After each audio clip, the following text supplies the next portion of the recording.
நண்பர்கள் எல்லாருக்கும் வணக்கம். வெல்கம் டு எனது சமையலறையில். இன்றைக்கி ரொம்பவே காமனான ட்ரெடிஷ்னலான ஈஸியான எல்லாருக்கும் தெரிஞ்ச டிஷ் கேசரி தான் எப்படி பண்ணுறதுன்னு பார்க்க போகிறோம்.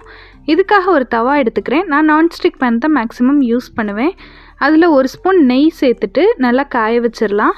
நெய் நல்லா காஞ்சதும் 10-15 போல் முந்திரி பருப்பை உள்ளே சேர்த்து லைட்டாக ஃப்ரை பண்ணி விட்டுக்கலாம். லைட்டாக கலர் சேஞ்ச் ஆகட்டும். லைட்டாக கலர் சேஞ்ச் ஆனதும் இதில் கருப்பு திராட்சை நான் சேர்த்துருக்கேன். நீங்கள் கிஸ்மிஸ் பழம் எந்த ரைசன்ஸ் வேணாலும் சேர்த்துக்கலாம். அதையும் சேர்த்து நல்லா ஃப்ரை பண்ணவும் இது நல்லா பலூன் மாதிரி உப்பி வரவும் இதை வேறு ஒரு பாத்திரத்துக்கு மாற்றிடலாம்.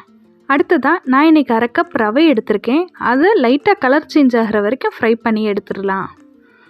ரொம்ப கலர் சேஞ்ச் ஆகக்கூடாது, லைட்டாக கலர் சேஞ்ச் ஆனால் போதும்.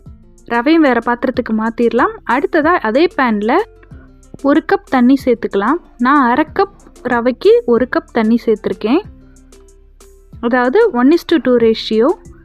தண்ணி சேர்த்து தண்ணி கொதிக்கட்டும். அதில் ஒரு pinch red colour food colour சேர்த்துருக்கேன். நீங்கள் ஃபுட் கலருக்கு பதிலாக குங்குமப்பூ கூட சேர்த்துக்கலாம். ஒரு பிஞ்ச் ஏலக்காய் சேர்த்துடலாம். ஒரு பிஞ்ச் உப்பும் சேர்த்துடலாம். சேர்த்துட்டு தண்ணி நல்லா கொதிக்கட்டும். தண்ணி நல்லா கொதித்ததும் ஸ்டவ்வை லோ ஃப்ளேமுக்கு மாற்றிடுங்க. சிம்மில் மாற்றிட்டு கொஞ்சம் கொஞ்சமாக நம்ம ரவைகளை சேர்த்து இதை மிக்ஸ் பண்ணி விட்டுக்கிட்டே இருக்கணும். கைவிடாமல் மிக்ஸ் பண்ணணும், அப்போ தான் கட்டி விழுகாது. இதை நல்லா மிக்ஸ் பண்ணி ஓரளவு கெட்டியாகிற வரைக்கும் மிக்ஸ் பண்ணி விட்டுக்கிட்டே இருக்கலாம். பாருங்கள், இப்போ கெட்டியாயிருச்சு. ஓரளவுக்கு கெட்டியாகவும் இதில் 1 ஸ்பூன் நெய் சேர்த்து மிக்ஸ் பண்ணிக்கலாம். அப்போ தான் ஒட்டாமல் வரும்.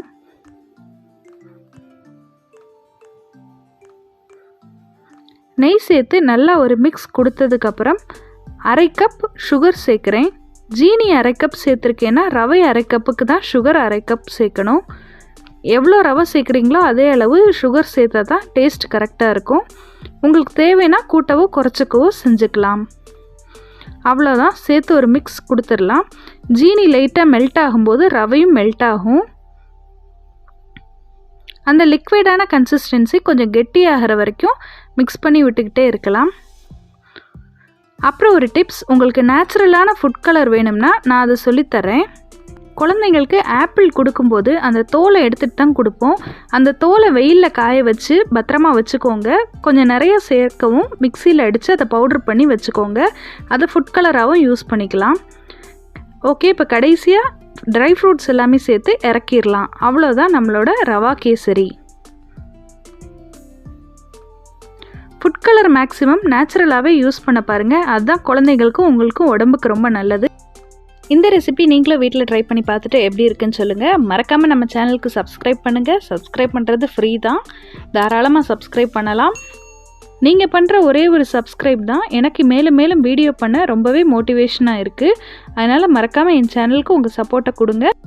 அப்புறம் உங்களுக்கு ஏதாச்சும் ஸ்பெஷலாக ரெசிபி செஞ்சு காமிக்கணும்னா மறக்காமல் கமெண்ட் செக்ஷனில் சொல்லுங்கள். அந்த ரெசிபியும் மேக்ஸிமம் ட்ரை பண்ணி குக் பண்ணி உங்களுக்காக அந்த ரெசிபியை டெடிகேட் பண்ணி போஸ்ட் பண்ணுவேன். இன்னொரு சூப்பரான வீடியோவுடன் சந்திப்போம். until then tata tata, bye bye bye bye, see you from எனது சமையல் அறையில்.